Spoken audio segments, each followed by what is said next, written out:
Hello, everyone. In this video, I'll guide you how to get a Facebook Access Token using Meta API in a simple way.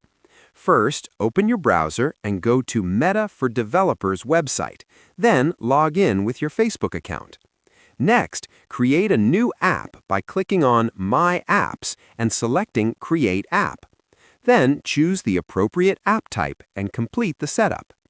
Once your app is created, go to the Tools section and open Graph API Explorer.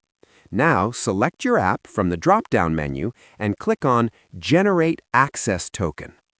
Grant the required permissions when prompted, and your access token will be created instantly.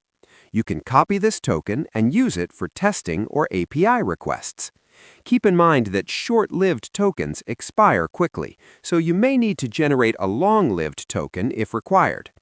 Finally, store your token securely, and now you're ready to use it with Meta API. Subscribe the channel for more videos.